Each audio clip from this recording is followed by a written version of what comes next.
Welcome to the Fai-gur video, giving you an insight into the actual system itself and how it evolved. My name is Sifu Atkins Ramsey, and this system was devised by me many years ago in the late 70s. I basically concocted a system which involved many other systems within it. Here I am in the first video with my senior black belt on the right hand side, and I'm just demonstrating some of the kicking that we did from the early stage when I was just 22 years old. My first inspiration had to be Muhammad Ali. Here he is in a video, one of the greatest boxing trainers of all time, and he's showing a demonstration of one of the punches that he was dynamic in executing. And I took a lot of these kind of techniques from punching techniques from Muhammad Ali's speed and accuracy. My second inspiration was Bruce Lee, probably my first really, because he's more like a kung fu man. And what I did was I took the side-on fighting stance that Bruce Lee demonstrates in this famous movie Fist of Fury. As you can see, when he goes down into a side stance, it's very difficult for you to actually see any part of your opponent to hit. Here he is in the side stance position. Now, if you notice when Robert Baker attacks him, he's moving around the circle and he's still turning to the side. Right, here is a karate competition I entered many years ago in 1985. It was a tournament in London, and these two gentlemen here were fighting each other. Eventually I had to actually have a bout with them. Unfortunately, they were not up to my standard in any way whatsoever, and you will see, as coming up very shortly, my kicking techniques overwhelmed them to the point where I was actually disqualified in both these bouts. But what I was really trying to demonstrate here was that it wasn't so much that was this power behind the kicks, it was control. If you look at the kicking techniques I'm using here, they're unusual to karate, like the twist kick that goes straight in through the guard through the stomach. But here I demonstrate the speed of kicks with accuracy, timing, and I put him on his back.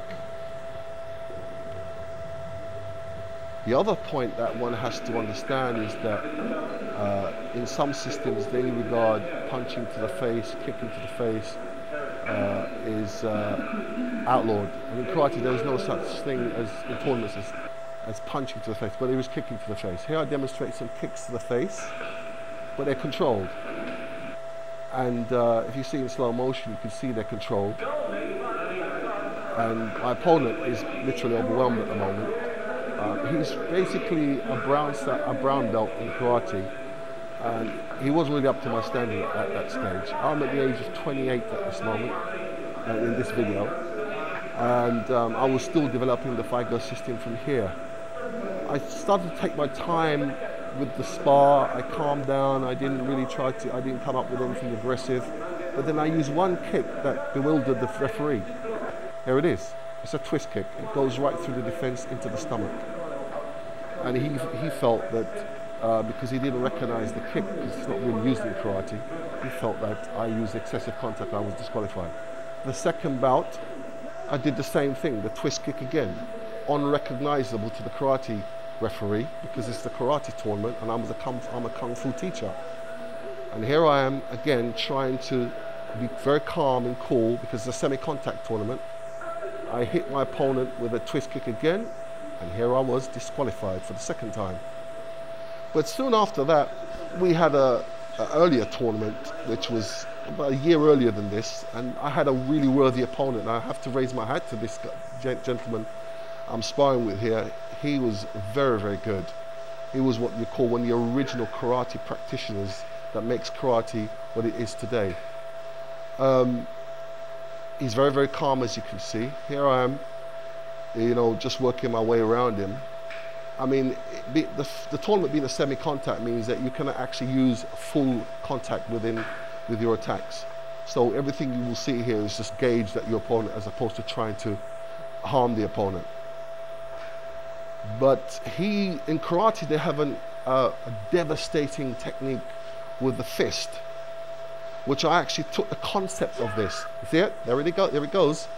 He strikes to my face, but unfortunately, if you can see, he didn't actually get me in the face, but I got him in a counter-attack, which was just like an automatic thing for me. When someone rush attacked me, in those days, I would use that particular attack. Since then, the system has changed drastically, and we no longer actually go kick to the groin with a counter-attack, with a rush attack to the face. Here it is again, he rush attacks me again, so I use a different approach. But he turns around and I clip him. It wasn't a full contact blow because my hand was pulled back. But this is the new approach we have now. We just use the front kick with karate, guys. And we use a very powerful front kick that seems easy, but it's not. Here I'm fighting a very, very brave Kung Fu guy in this same tournament. And this guy, as far I had a lot of respect for him. I mean, these guys were smaller than me, so I had a lot of reach over them, etc. But don't take nothing away from these guys. They had a heart, and it takes a heart to be a good fighter. It takes a heart to actually stand up to someone of my build and size as well.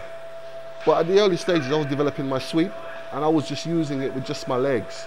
I could actually get into an opponent and sweep them off their feet without using any, and I was punching afterwards as opposed to simultaneous that we would.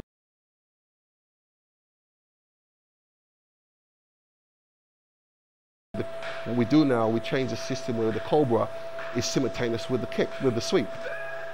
There he goes on the floor again. And this is just timing and accuracy. This video I'm showing you here is one of my favorite students of all time. This guy was only trained with me for 3 months, and he'd managed to accomplish some a level of skill that I'd never seen with any other student. Even though I'm making him look a little bit weak here, he was a very, very good student, and he started training with me at the age of 34. And his name was Jeff. And this is like a little tribute to Jeff, really, because I haven't seen Jeff for several years, and he was one of the best students I've ever trained in my life.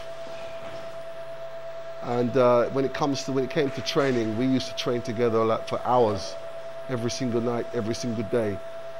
And you know, I hope Jeff will be able to see this video someday, because it reminded him of the days when we used to train consistently, non-stop. I'm also demonstrating the dance technique.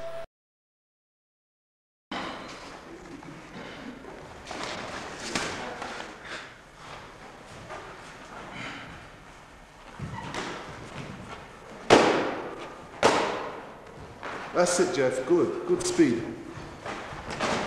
That's it. That's it, Jeff. Good, Jeff. Good. Yes, Jeff. Beautiful.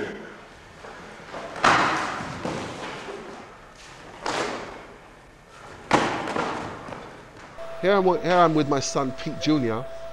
I'm just demonstrating some techniques here with the system as it developed.